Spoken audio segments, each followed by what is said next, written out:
Je m'appelle Trey Hanson, et ces derniers mois ont été un tourbillon de stress écrasant.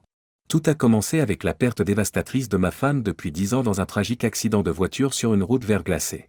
Laissé seul avec nos 2 jeunes enfants, je me suis efforcé de rester fort pour eux, ayant l'impression d'être à peine capable de tenir le coup. Au plus bas, je me suis même demandé qui s'occuperait de mes enfants si je n'étais plus là. Pourtant, leur présence, associée au souvenir de ma femme, m'a permis de garder les pieds sur terre, le seul lien vivant qu'il me restait avec elle. Retourner dans la maison où nous avions trouvé le bonheur est devenu une tâche insupportable après son décès. L'idée de dormir dans le même lit que nous avons partagé, où notre amour s'est épanoui, est devenue impossible. J'ai demandé l'aide d'une de ses amies proches pour enlever ses affaires, incapable de faire face aux souvenirs de notre vie commune. Le simple fait de traverser notre quartier en voiture m'a fait couler un flot de larmes et m'a incité à chercher un nouveau départ ailleurs. Lorsque j'ai proposé à mon patron une mutation, cherchant à me libérer de ces douloureux rappels, il m'a surpris en m'offrant un poste à Sparta qui s'était soudainement libéré à la suite de la démission d'un collègue. C'était l'occasion de prendre un nouveau départ, une chance que j'ai saisie avec enthousiasme. Nous n'avons pas perdu de temps pour déménager et avons rapidement mis notre maison en vente. J'ai présenté le déménagement à mes enfants comme une aventure passionnante, bien qu'ils aient gardé l'espoir que maman nous rejoindrait plus tard. La vente de la maison devait atteindre le seuil de rentabilité après les frais de clôture, ce qui laissait peu de fonds propres. Le déménagement étant si rapide, j'ai opté pour une solution temporaire et j'ai trouvé une maison agréable à louer. L'idée d'acheter une nouvelle maison était trop hâtive, compte tenu des circonstances. Outre l'aménagement de notre logement et l'installation de nos affaires, je me suis attaché à trouver une solution de garde pour mes enfants pendant que je jonglais avec mon travail. En les inscrivant sur une liste d'attente pour une garderie proche, j'ai trouvé nos voisins incroyablement accueillants, qui m'ont fait plusieurs recommandations pour une babysitter à temps plein. Après avoir interrogé 3 candidates, j'ai choisi Emily, une étudiante vivant à proximité, et nous nous sommes mises d'accord sur un taux de rémunération. Heureusement, elle était disponible immédiatement, ce qui était crucial dans ma situation. Plus important encore, nous avons discuté de la manière dont elle devrait répondre aux questions des enfants sur leur mère. Mon nouvel emploi me faisait déjà rattraper le temps perdu avant même que je ne commence officiellement. Je me suis retrouvé au travail le premier samedi dans notre nouvelle ville, me sentant coupable de laisser mes enfants à quelqu'un de nouveau. Emily, cependant, ne semblait pas perturbée, et je lui ai donné de l'argent supplémentaire pour des friandises afin qu'elle se comporte bien. En rentrant à la maison ce samedi soir, j'étais presque vidé. En entrant, l'odeur de quelque chose de délicieux m'a accueilli, alors que j'avais donné de l'argent à Emily pour une pizza. À ma grande surprise, ce n'était pas de la pizza, Emily s'était surpassée en nous préparant le dîner. J'ai pris note de lui donner un généreux pourboire ce soir-là. Les enfants se sont précipités vers moi, ravis. Papa, maman Beverly est formidable. Elle nous a laissé participer à la préparation des biscuits. Et c'est un. Mama Beverly, me demandai-je en prenant une bouchée du biscuit que ma fille me tendait avec empressement. Il était fantastique, aux pépites de chocolat et aux noix de pécan, mes préférés. Mais cette Mama Beverly me laisse perplexe. En me dirigeant vers la cuisine, où je m'attendais à trouver Emily, j'ai rencontré une femme séduisante, de quelques années mon aînée, qui s'affairait à préparer le dîner. S'apercevant de ma surprise, elle m'a souri et m'a dit « Détendez-vous, le dîner sera bientôt prêt ». Je suis resté bouche bée. Où est Emily ? Je l'ai renvoyée chez elle, Monsieur Hanson. Nous n'avons pas besoin d'être ici tous les deux. Vos enfants sont si bien élevés, ils n'ont causé aucun problème. Il s'est passé quelque chose qui a poussé Emily à partir et à vous demander de la remplacer. Non, Emily va très bien. Elle a toujours été une fille adorable. Elle poursuit une carrière en médecine, vous savez. Excusez-moi, mais qui êtes-vous et pourquoi êtes-vous chez moi ? Elle s'esclaffe. Je suis Beverly, l'autre moitié de ce foyer. Elle a dit cela comme si cela réglait tout. J'ai commencé à m'inquiéter. Cette femme surveillait mes enfants et je n'avais aucune idée de son identité ou de ses intentions. Une pointe de sarcasme s'est glissée dans mon esprit. Je suis désolé, mais je loue cette maison à Alfred Wilson, et je n'ai pas été informé qu'elle était accompagnée d'une femme. Elle m'a jeté un regard sévère. Cela prouve votre ignorance. Cet homme, Alfred, je ne sais pas ce qui lui arrive. Je lui ai consacré les meilleures années de ma vie et il pense qu'il peut m'échanger contre une autre femme. Cette maison est autant la mienne que la sienne, et je ne vais nulle part. Je me demandais ce que je ferais si je revenais et si quelqu'un d'autre vivait ici. Puis j'arrive, et qu'est-ce que je découvre ? Une famille toute prête à m'accueillir. Vous êtes la femme d'Alfred ? Il m'appelle son ex, mais il n'y a pas eu de divorce officiel. Nous sommes légalement séparés, bien qu'Alfred ait pris cette décision il y a longtemps sans mon consentement. Je n'ai pas envie d'être dans le même code postal que cet homme infidèle. Je suis désolé, mais j'ai du mal à comprendre ce qui se passe ici. Elle semble frustrée. Permettez-moi de clarifier les choses. Elle prit son sac à main et en sortit son permis de conduire sur lequel figurait l'adresse de Beverly Wilson. Je parie que vous n'avez pas de permis avec cette adresse, donc je dirais que j'ai plus de preuves d'appartenance à cette maison que vous. Mais, ne vous inquiétez pas. Je ne vous jetterai pas dehors, vous et vos adorables enfants. Nous pourrons régler les détails de qui dort ou plus tard. Pour l'instant, vaquez à vos occupations pendant que je termine le dîner.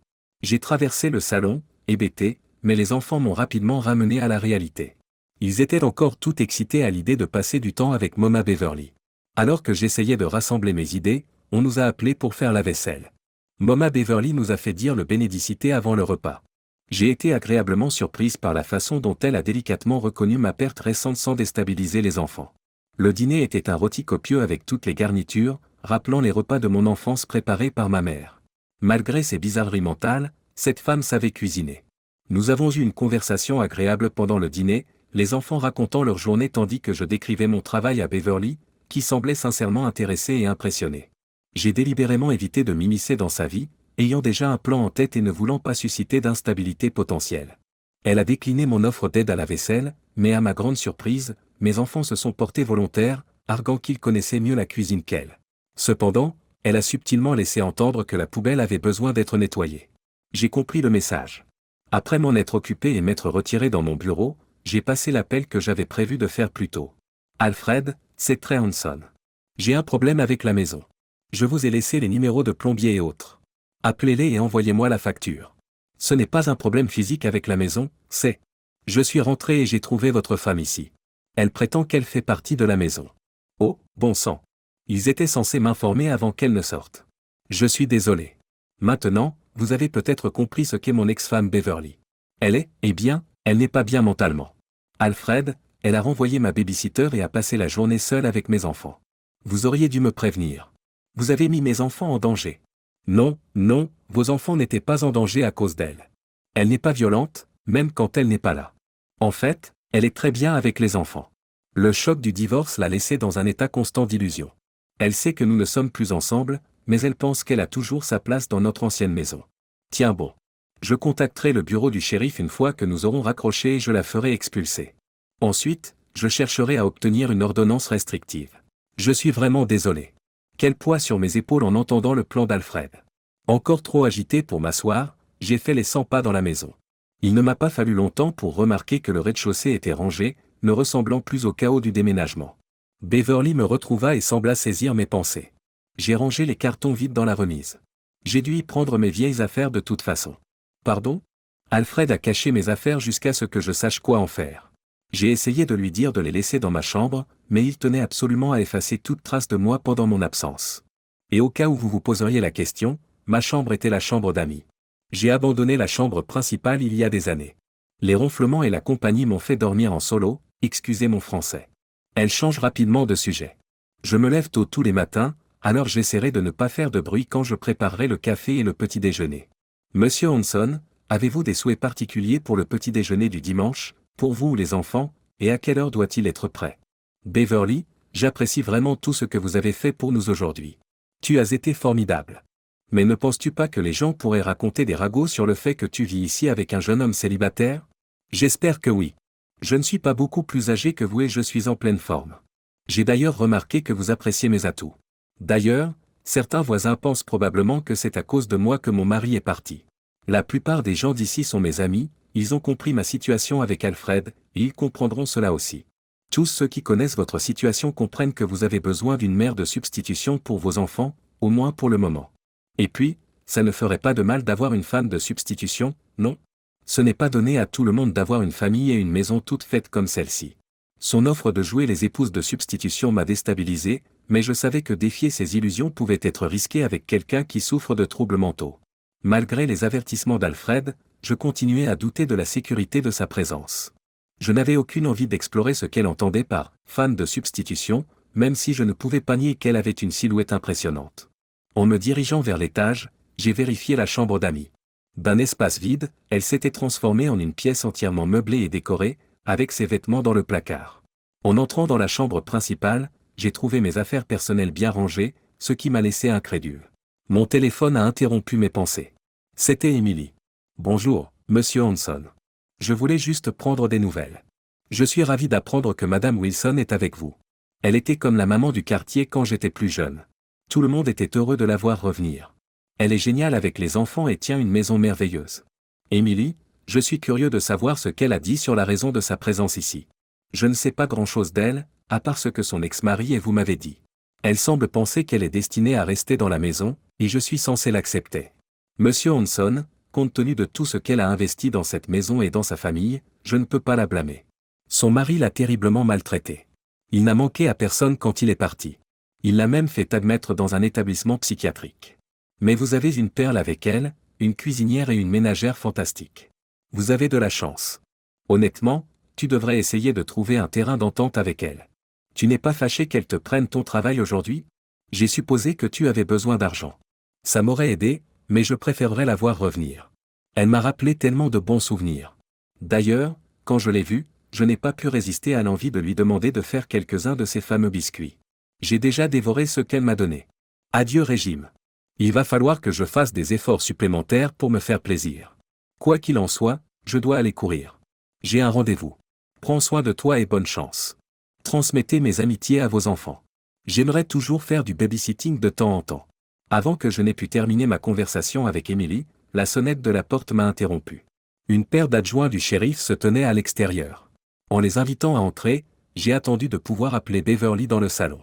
Curieusement, elle semblait presque heureuse de les voir. Pour protéger les enfants et éviter une confrontation potentielle, je les ai emmenés dans leur chambre pour déballer davantage, attendant d'entendre les voitures partir avant de redescendre. Au pied de l'escalier, j'aperçus Beverly qui terminait la vaisselle comme si de rien n'était. J'ai pris mes précautions en lui posant des questions sur les adjoints. Tommy est un bon garçon. Il est sorti avec ma fille au lycée.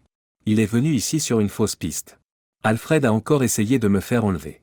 J'ai montré à Tommy mes papiers de sortie de l'établissement, indiquant que je ne suis pas un danger et que j'ai été libéré. Alfred a prétendu que j'étais en train d'enfreindre la loi. J'ai obtenu mes documents. La maison est à nos deux noms.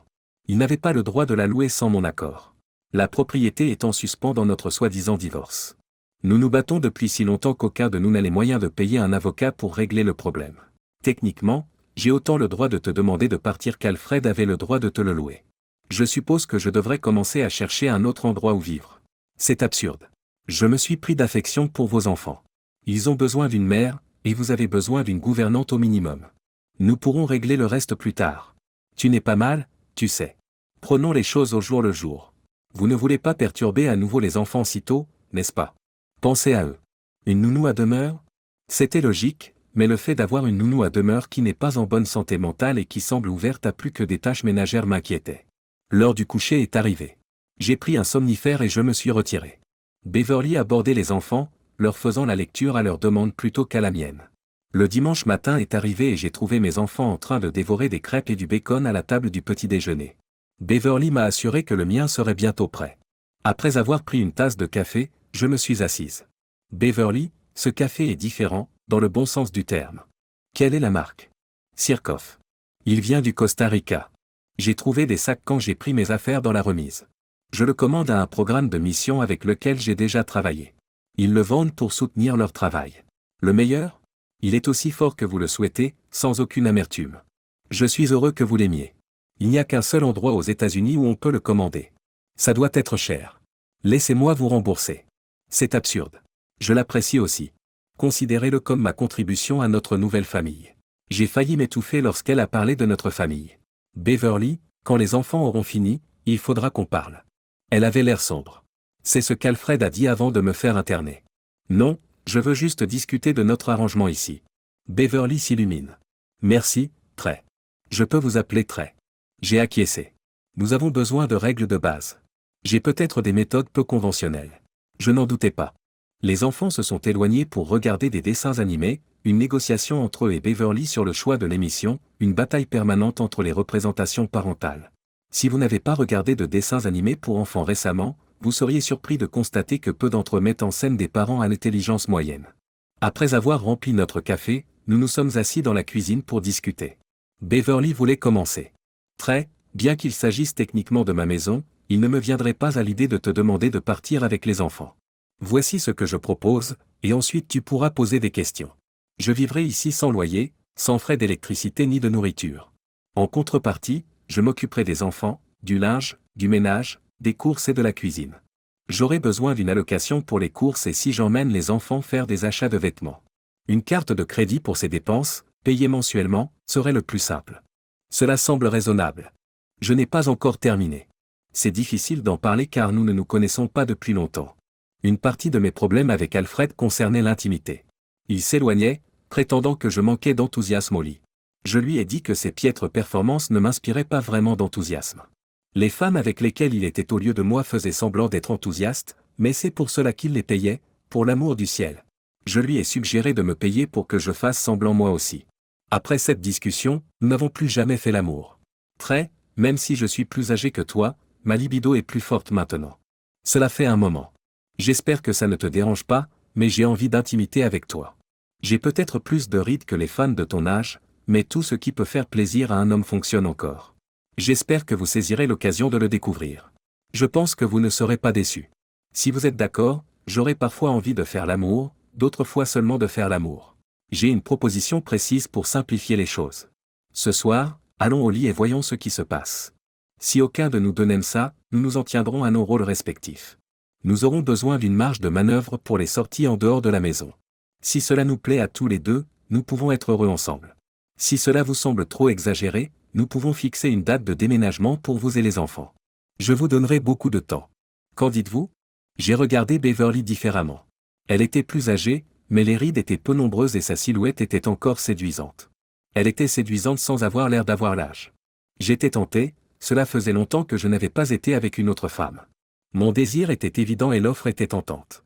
Beverly, pourquoi ne pas voir ce qui se passera quand nous irons au lit ce soir? D'accord. Le reste de la journée de dimanche fut un tourbillon chaotique dans mon esprit. Nous avons emmené les enfants dans un parc, puis dans une pizzeria. En les regardant jouer, puis en m'assoupissant dans la voiture sur le chemin du retour, je n'arrivais pas à me débarrasser de la question, aurait-il à nouveau une maison? Leur acceptation rapide de Beverly dans leur vie m'a stupéfaite. Les enfants sont résistants, mais c'était trop rapide après le décès de leur mère. Ce soir-là, Beverly a préparé un dîner simple et les enfants n'ont pas fait d'histoire à propos de l'heure du coucher. Ils sont sortis avant même qu'elle n'ait lu la moitié d'un livre. Elle est entrée dans la chambre principale, debout dans l'embrasure de la porte éclairée par la lumière du couloir. Elle se déshabille lentement, chaque pièce de vêtement tombée augmentant l'attente. Lorsqu'elle fut complètement nue, son corps n'avait plus rien de défectueux. Elle entra dans la chambre et ferma la porte à clé. Laisse-moi prendre les devants cette fois. Je me suis allongé, espérant tenir plus de quelques secondes. Ces baisers profonds et passionnés parcouraient mon corps, et mon esprit me disait, viens en au fait. Elle a fini par le faire. Cela n'a pas duré longtemps, mais j'ai été surpris par la rapidité de mon rétablissement. Bientôt, nous avons exploré différentes positions, notre passion culminant dans une frénésie avant le matin. Le travail nous a appelés, ce qui a écourté notre temps. Au bureau, j'ai eu du mal à comprendre les événements du week-end. Je me suis plongé dans le travail pour permettre à mon esprit de respirer.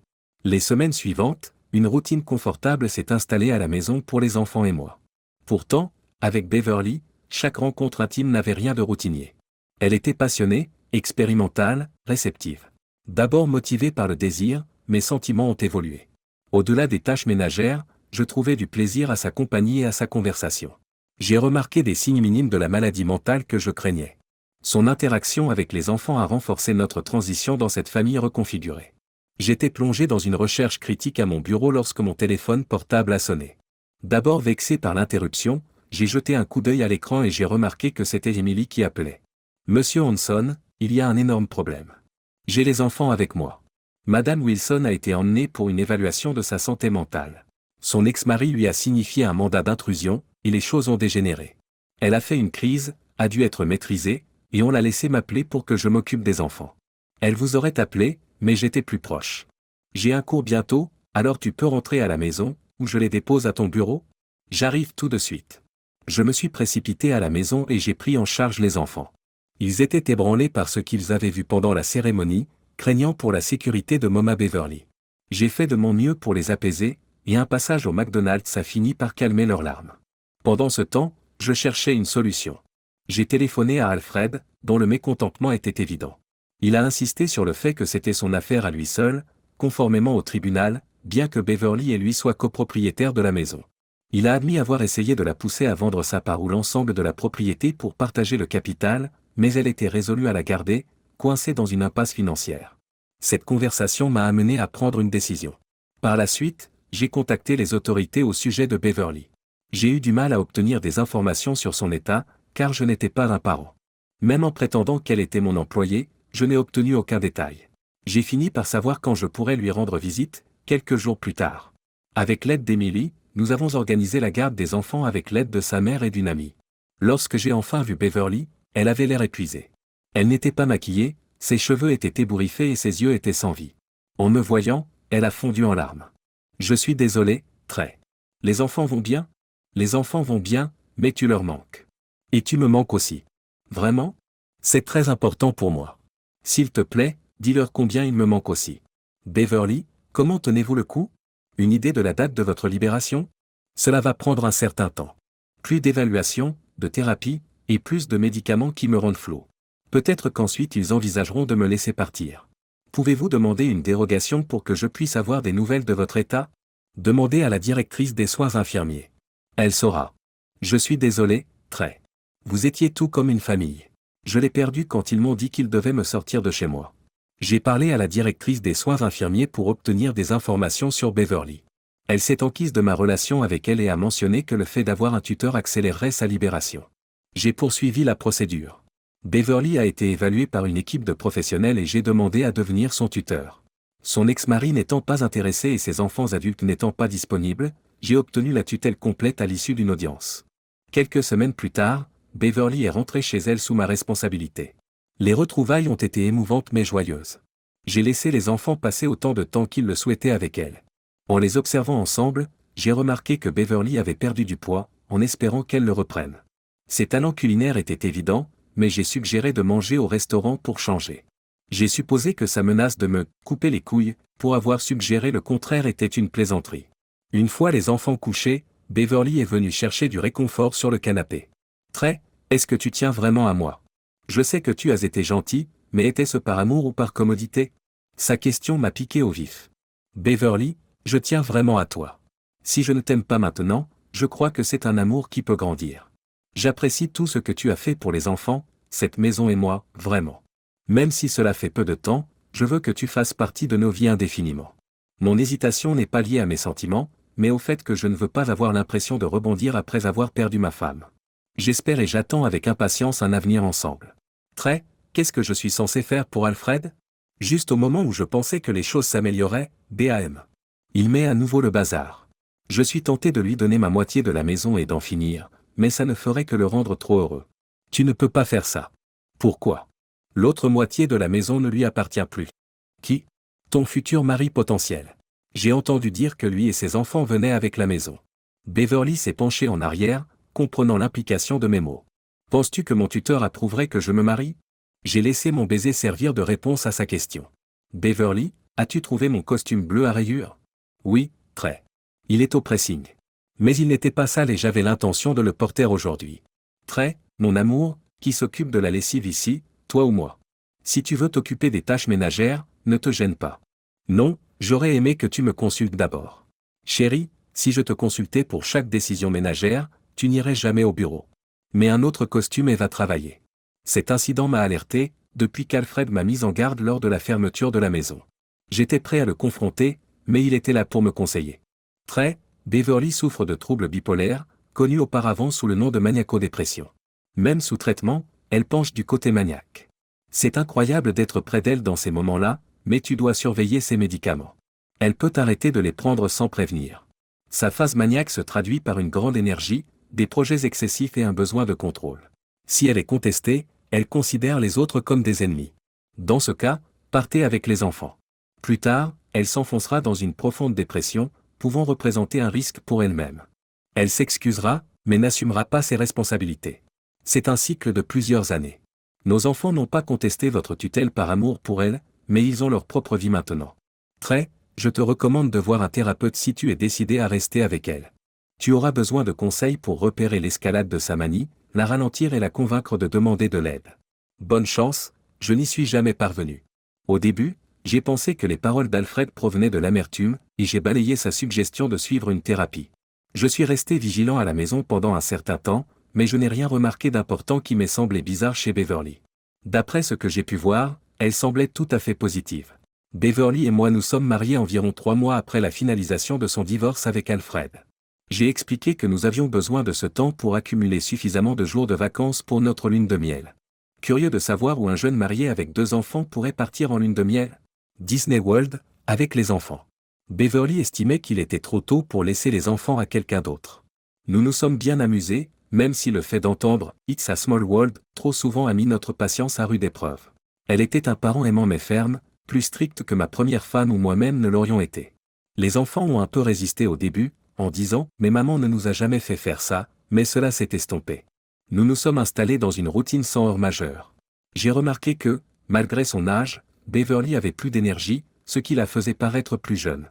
À tous points de vue, nous étions une famille heureuse. Les années ont passé et notre lien s'est renforcé. Je me réjouissais d'être avec elle, mon amour mûrissait.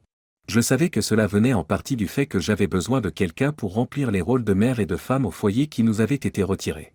Et j'admets que le fait d'avoir une partenaire volontaire et talentueuse au lit a facilité la transition. Maman Beverly est devenue la préférée de la nouvelle génération d'enfants de notre quartier. Les biscuits étaient le langage universel de l'amour. Je trouvais souvent des enfants supplémentaires autour de notre maison, en plus des 2 nôtres. Les rires étaient constants, tant chez les enfants que chez les adultes. Bien sûr, il y avait des moments de larmes, mais elles étaient généralement dues à l'excès de rire plutôt qu'à la tristesse ou à la douleur. Je m'émerveillais de la façon dont Beverly gérait ce qui aurait pu sembler chaotique à d'autres.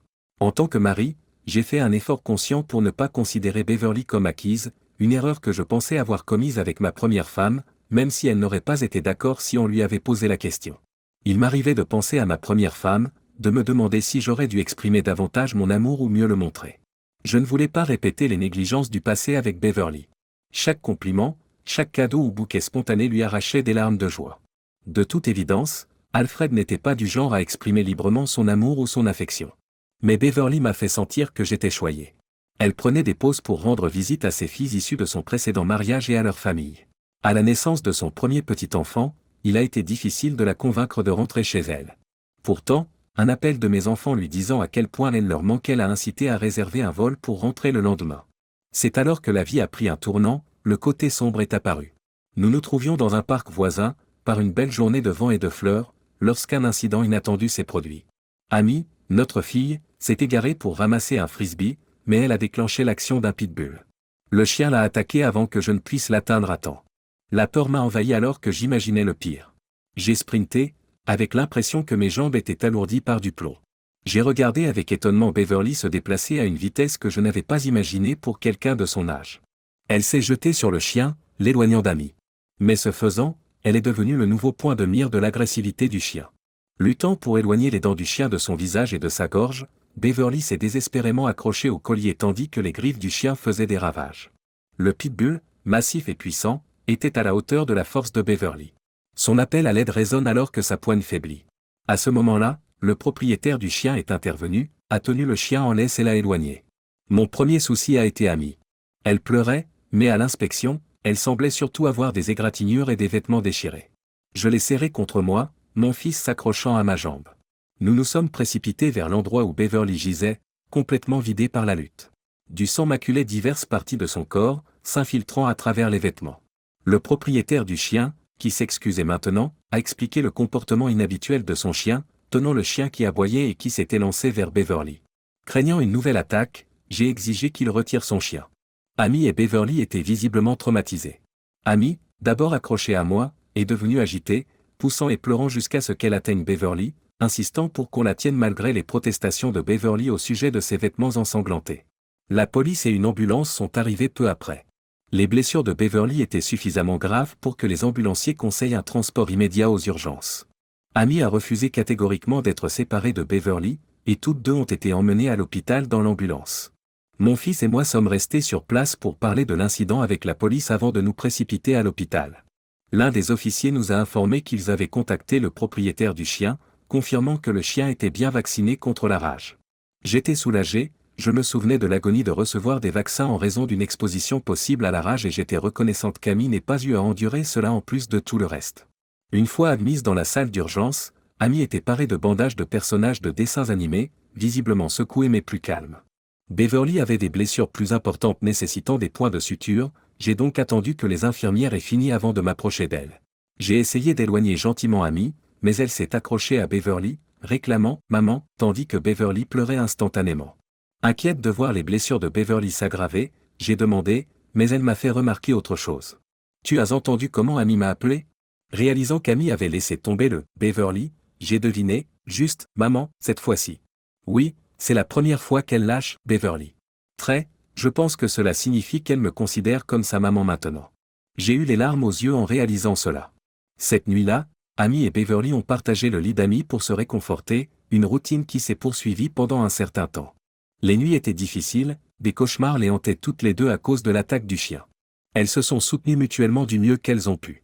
Mon fils, Trey, a choisi de dormir dans mon lit car Amy pouvait être avec Beverly. Il a fallu quelques semaines avant que Beverly et moi partagions un lit. Nous gardions la porte ouverte au cas où les enfants auraient besoin d'être rassurés. Pendant la journée, je veillais à féliciter Beverly pour sa rapidité à sauver Amy, et je félicitais Amy pour son courage. Étonnamment, Beverly s'est sentie coupable de ne pas avoir reconnu le danger et s'est reproché qu'Amy se soit enfuie. Bien que je l'ai rassurée, elle marchait sur des œufs avec moi. Ne sachant pas comment apaiser son anxiété, je me suis souvenu d'une chose dont nous avions discuté mais que nous n'avions pas encore faite. Quelques jours plus tard, j'ai abordé Beverly d'un ton sérieux. Son expression s'est instantanément transformée en une expression de dévastation. Une vague d'inquiétude m'a envahi, me demandant si ces mots n'étaient pas la façon dont Alfred avait abordé le sujet du divorce. Elle commença à s'excuser abondamment, assumant la responsabilité de la blessure d'Amy, suppliant de ne pas être renvoyée, des larmes coulant sur son visage. « Beverly, ce n'est pas ce que tu crois. Ces papiers, jetez un coup d'œil. » Je lui ai tendu l'enveloppe. « Les papiers du divorce, c'est ça ? Je comprends, Trey. Je suis désolé pour tout. S'il te plaît, pardonne-moi. Je ne peux pas supporter de quitter les enfants ou toi. » Ses émotions la submergeaient, je ne l'avais jamais vue aussi désemparée. « S'il vous plaît, lisez les journaux, » ai-je insisté, essayant de la calmer. Malgré ses larmes, elle a saisi l'enveloppe, imaginant le pire. « Si c'est ce que tu veux, très bien. Je ferai ce qui est le mieux pour les enfants. » Elle examine les papiers, le choc se lit sur son visage. S'efforçant de parler, elle finit par s'exclamer, « Ce sont des papiers d'adoption. Grâce à eux, les enfants seront légalement les nôtres. » Son humeur a changé brusquement, elle m'a serré dans ses bras et m'a embrassé vigoureusement, puis, avec une réprimande enjouée, elle a annoncé son plan de punition. Inutile de dire que c'était tout sauf une punition. Le lendemain, je me suis réjoui à l'idée que notre famille était devenue plus forte après un événement éprouvant. Cependant, je n'ai pas remarqué les changements subtils dans le comportement de Beverly, peut-être déclenchés par le tourbillon émotionnel intense provoqué par l'agression et l'adoption. En y réfléchissant plus tard, je me suis rendu compte que la crise émotionnelle intense de Beverly avait peut-être signalé le début d'un autre cycle de sa maladie, exacerbé par les événements récents. J'avais ignoré l'avertissement d'Alfred concernant l'état de Beverly, mais après l'incident au pressing, j'ai commencé à prêter plus d'attention à son comportement et à ses paroles. Les colis ont commencé à s'accumuler sur le pas de notre porte. Beverly a développé une fascination pour les émissions de jour de HGTV et s'est retrouvée exposée à des publi-reportages tard dans la nuit en raison de son horaire de sommeil réduit. En peu de temps, notre cuisine était équipée pour 2 ménages, nous avions 2 gadgets pour enlever le cérumen et un appareil de rinçage nasal pour les allergies que nous n'avions même pas. Notre collection de musique s'est enrichie de CD des années 50 aux années 80. Un voisin a raconté un spectacle étrange. Beverly attendait dans la cour comme si elle anticipait une livraison, tellement convaincue qu'un colis spécifique allait arriver qu'elle arrêtait un camion UPS qui passait, à la recherche de la livraison attendue. Inutile de dire que le chauffeur n'était pas content. Quand Beverly ne réarrangeait pas les meubles à 2 heures du matin, elle réaménageait les pièces ou aménageait le jardin. Le paysagiste a failli démissionner à cause de sa supervision intensive. J'ai appris à laisser faire, cela l'occupait, la maison avait belle allure et je pouvais me le permettre. J'admets que j'étais quelque peu intimidé à l'idée de la confronter.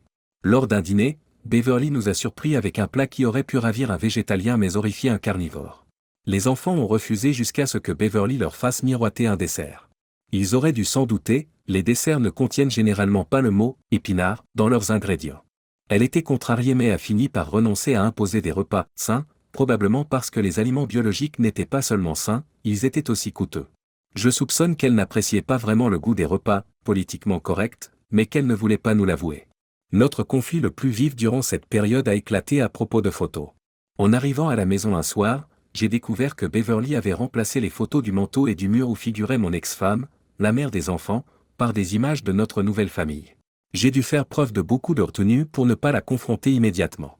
J'ai demandé aussi calmement que possible où se trouvaient les anciennes photos. Si elle s'en était débarrassée, je doutais de pouvoir maîtriser ma colère. Ne vous inquiétez pas, je ne les ai pas jetées. Je ne les ai pas jetées. Elles sont dans une boîte au grenier. Il est temps pour nous d'aller de l'avant en tant que famille. Je suis l'épouse et la mère maintenant. Nous devons progresser tous les 4 ensemble. Avoir les photos de ta première femme autour de toi n'aide pas. Je ne l'ai pas connue, mais je crois qu'elle voudrait que vous alliez de l'avant tous les 3. J'ai compté jusqu'à 100 dans ma tête pour me stabiliser. Beverly, c'est une situation où tu aurais dû me consulter d'abord. Je m'inquiète de ce que les enfants pourraient penser. J'ai contesté sa décision, qui s'est avérée être une erreur. Eh bien, excusez-moi, monsieur. Quelqu'un devrait se concentrer sur la vie de ce mariage plutôt que sur la mémoire d'une ancienne épouse et mère. Les enfants m'ont posé des questions sur les photos et je leur ai expliqué qu'elles vous rendaient trop triste. Ils ont compris et n'en ont plus parlé depuis. Je me suis isolé dans mon bureau pour le reste de la soirée. Le fait qu'elle ait peut-être fait le bon choix n'a fait que rendre les choses plus difficiles. Étonnamment, notre vie amoureuse s'est améliorée pendant cette période. Les désirs sexuels de Beverly sont devenus plus fréquents et plus passionnés, ce qui m'a poussé à utiliser des médicaments spéciaux pour être à la hauteur. Bien que j'ai eu l'impression de profiter de sa maladie, c'était la sexualité la plus satisfaisante que j'ai jamais connue. Je me suis inquiété lorsque ce que j'ai d'abord pris pour une taquinerie amusante sur le fait qu'elle avait besoin d'un autre homme pour la satisfaire s'est avéré ne pas être une plaisanterie. J'ai envisagé des moyens de découvrir si elle me trompait, caméra, enregistreur numérique, détective privé, mais il s'est avéré que je n'avais besoin d'aucun de ces moyens. Un jour, elle m'a annoncé avec désinvolture qu'elle avait l'intention d'aller danser le vendredi soir. N'aimant pas danser et sachant que quelqu'un devait rester avec les enfants, elle avait l'intention d'y aller seule. Là encore, j'ai choisi de ne pas la contrarier, craignant sa colère potentielle.